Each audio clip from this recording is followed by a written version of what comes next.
We have new renders of the Apple Watch Series 7, courtesy of Jon Prosser and his team. If you don't follow the likes of Jon Prosser and Sam Cole of iUpdate, make sure you do. I love those guys, but we have a lot to talk about here, so drop a like down below, subscribe for more, really helps this channel grow. Appreciate all of you.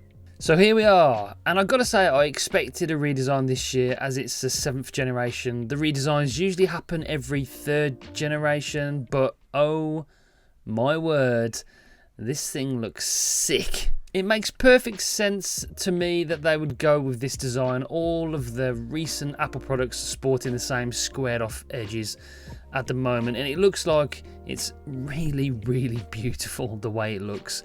The design of the iPhone 12 is one I really like. The fact it feels more grippy in the hand, and that flat screen just makes it a lot better in my opinion for consuming content and operating the phone on a daily basis. The iPad Pro now has been sporting this same squared off design that we're seeing for 3 generations, and it's clear that Apple going forward are going to stick with this kind of design for most of their devices. So as you can see from the renders that Jon Prosser and his team have created and some of the leaks and stuff on the internet, the Apple Watch is going to be more squared off like the iPhone 12 and the iPad Pro. Nice, just sort of flatter design, so the screen is flatter rather than rounded, so I think we can get more surface area, and the screen is going to have no bezels whatsoever, which would be awesome.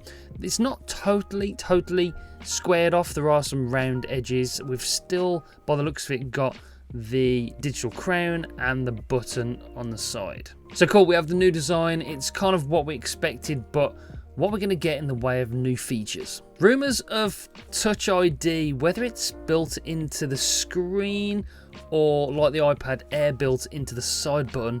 This would be awesome for paying for things and for unlocking your watch rather than having to type in the code on the screen, on that tiny screen every time. It's tiny. I'd love to see this, and could they build in the sensors for monitoring the likes of blood oxygen and heart rate into this button too?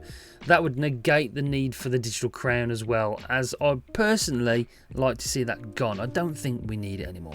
Last week I mentioned in a video Apple might be introducing the ability for users to measure their blood sugar levels, which would be a massive help to those in need to monitor their levels. A huge percentage of people are at risk of developing diabetes in later life if not monitored properly. This feature was rumoured to happen through the skin, but I'm not totally convinced that is physically possible. Comments on my last video suggest it wouldn't be able to do that without gaining a blood sample, or at least do it accurately, so we'll have to wait and see what sort of thing comes from that rumour. Looking at the renders, there are 2 big speakers or microphones on the side of the watch. Could we be getting 5G with better call quality? Again, I'm not sure.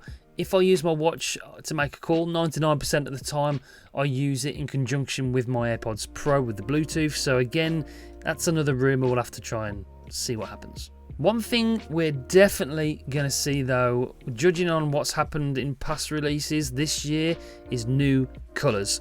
Jon Prosser was a massive fan of the new green rumoured, and the green he put on the renders, it looks okay. For me, I'm not absolutely totally sure. I absolutely love the blue Series 6 and prefer options like red, blue, and maybe a matte black. Be awesome to see a matte black, like a real dark matte black watch.